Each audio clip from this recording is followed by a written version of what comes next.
Okay, use your scratch paper to follow along with the math on the spot for lesson 10.1. So that's chapter 10, lesson 1. Follow along.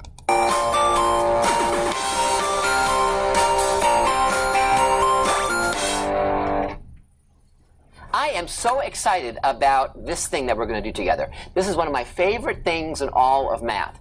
I'm going to show you why a really special equation actually works for finding areas of parallelograms. This is such a cool thing. I'm so excited. I'm not even going to give you a little preamble. We're going to go right to it because this is so awesome. Check it out. Okay, so Jack made a parallelogram by putting together two congruent triangles and a square.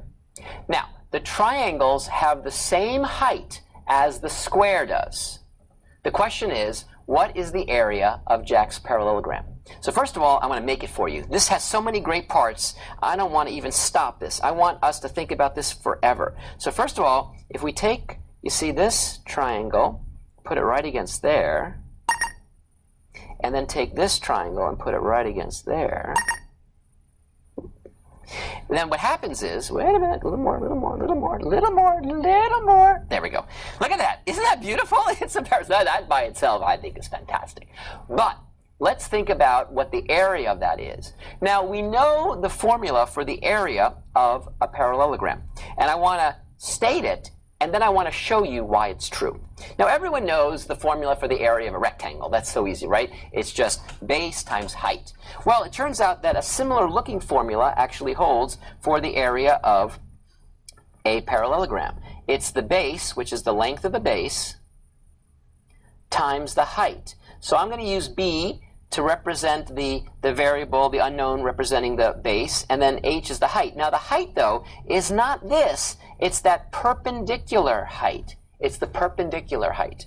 So first of all, let me show you why this formula holds really fast. This is the part that really excites me. You know how I love math.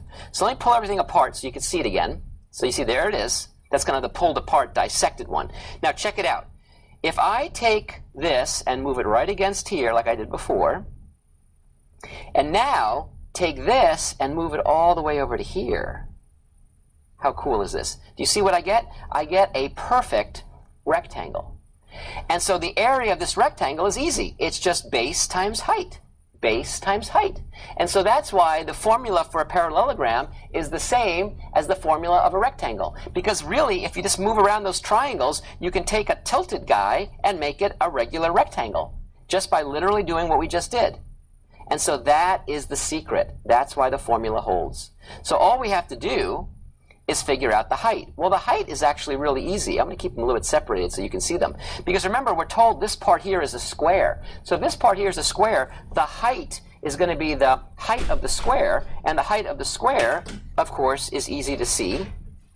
It's the same thing as the length, which is just 8. So the height is 8. So in this case, we have that the height is 8. And what about the base? Well, the base is this entire length here, which means we actually have to add the 8 to the 5. That's the entire length. And so what we see here is that the base has length, and actually it's not really drawn to scale, but okay. In fact, you know what? I can do it right now live. Watch this. I'm going to do this. This is going to be really fun. This is rarely done, but because I love you and I love the math, now it is perfect. There we go. Okay, and so the base is going to be 8 plus 5, which is 13. And so what we see here is that in this case, the b, which represents the base, is equal to 13. Well, now we can use the equation to figure out the area. And so what do we see? We see that the area, the equation says it's the base, which is 13, times the height, which is 8. And if we take 13 and multiply it by 8, we see that the area equals 104. Now, we have to actually be a little bit careful here, because what are the units? It's very important, right?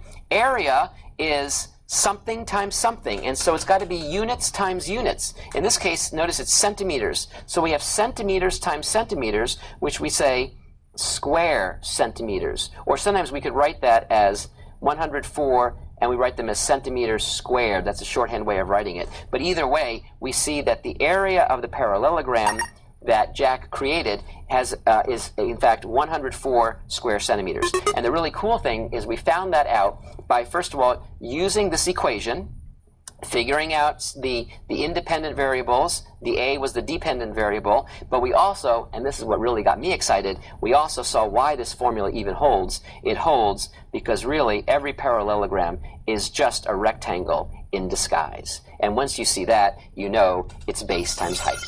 Well, I've got to tell you, I love geometry, and I love thinking about these different things and looking at the equations and having independent and dependent variables, and I got to say, we are so lucky to be able to study math. Have fun thinking about the math challenges and fun in your life. I'll see you soon. All right, thanks for watching, and I'll see you on the next one.